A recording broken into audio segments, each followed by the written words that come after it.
Whoever says that you can't freelance and have a full-time job at the same time is lying. This is the ultimate guide to freelancing while having a full-time job, because it's not super easy to jump ship and leave your old life and your old career behind. Sometimes you want to keep that stability and familiarity around.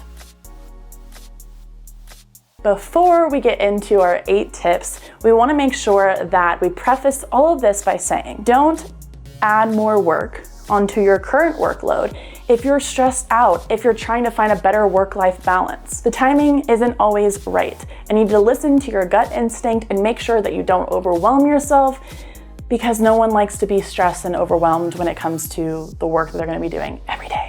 With that said, let's jump into the 8 tips. First things first, consider the skills that you already obtain and then think about the interests that you have. This is really basic, but you need to take time just to consider these things before jumping into freelancing. And we actually have a video on how to work for yourself where we give you more in-depth tips exactly about this topic and a blog, which I will link below. Another great tip here is to go out and look at what other freelancers are offering. So what you can do is head to Contra's Discover feed and you can browse through our different freelancers and you can filter by category and so many other things. This can really just give you inspiration on what you could offer as a freelancer. Secondly, you need to manage your time. I know you, and I know that you're busy.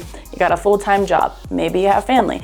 Maybe you have a lot of friends. You have hobbies. You need to be able to look at your time and figure out how much you need to make this work.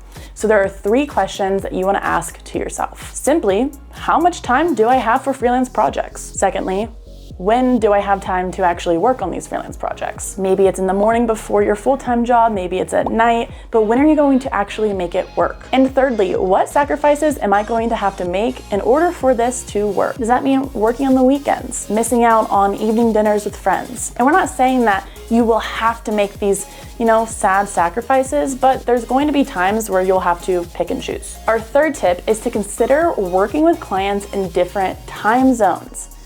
This is such a good hack. For example, you could be working with a client in Colorado where it's 8 in the morning, but let's say you're in Kentucky, it's 10 in the morning. Then you'll have a little bit of flexibility in time in the beginning of your day. And on Contra, you can actually set your preferred time zone that you work in. That way you can attract clients who are looking to work for people in that time zone. 4th tip, literally always have a signed contract. You have to have a signed contract. It is 2023, and the idea that you just could get by without a contract and you could just start the work and we'll worry about it later is not a reality, especially because on Contra, it's completely free to start a contract. It does not matter if your client is on Contra or off of Contra. It is so easy. All you have to do is kickstart a project, start that proposal, and then you'll just invite your client in. I'm not joking. It couldn't be easier. And again, it's free. The 5th tip is to set SMART goals. A lot of us learned about SMART goals when we were younger. SMART stands for specific, measurable, attainable, relevant, and time-bound. Before setting off on this journey, I would take some time to actually format some SMART goals. Ask yourself, why do you want to freelance? What are your goals in terms of clients? And by what date do you want to have that many clients? Maybe it's an amount of money that you want to make before a certain time, but you do want to get clear on what those overarching goals are and then make them specific so you have something to work toward. The 6th step is to take on different responsibilities at your full-time job. Now, this isn't always an option for everyone, right? Like, it's not always flexible, and sometimes you have a role and you have to stick to it.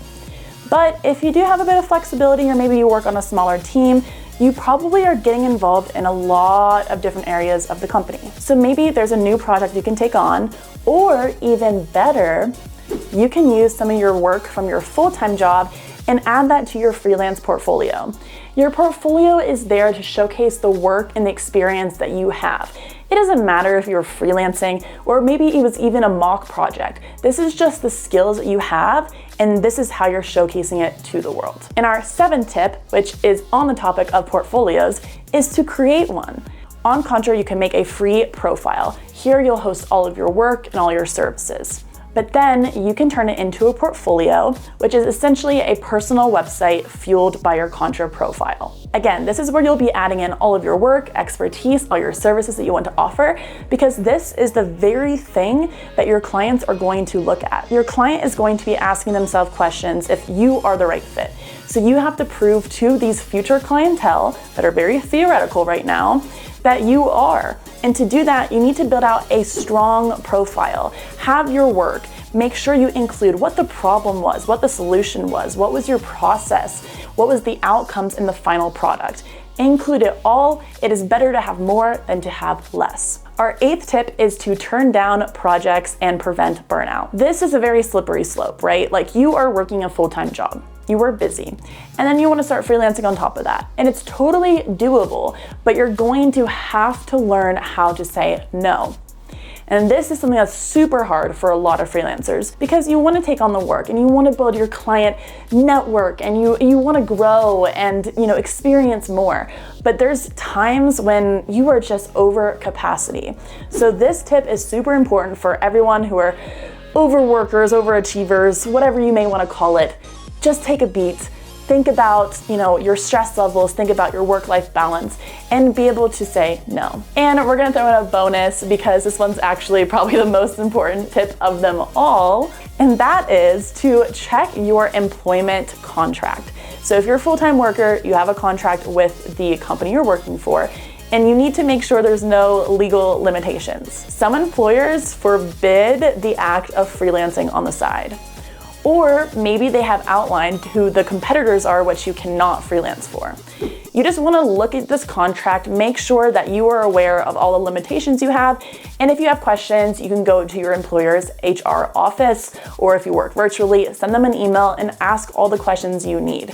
It's better to ask than to not know and be super let down. Okay, those are our 8 tips plus the bonus, so 9 tips on how to work for yourself while having a full-time job. So if you have any more questions or tips or things that you want us to talk about, please just drop them in the comments below. I'll also link to any blogs that are relevant to this topic that we have on Contra. We are always writing super useful tips for both clients and freelancers. And lastly, please like this video if it was helpful, and consider subscribing to this channel, because we're gonna keep producing content around freelancing and helping you work for yourself or hire freelancers. Okay, that's it for this one. Thanks so much for listening. I'll see you on the internet.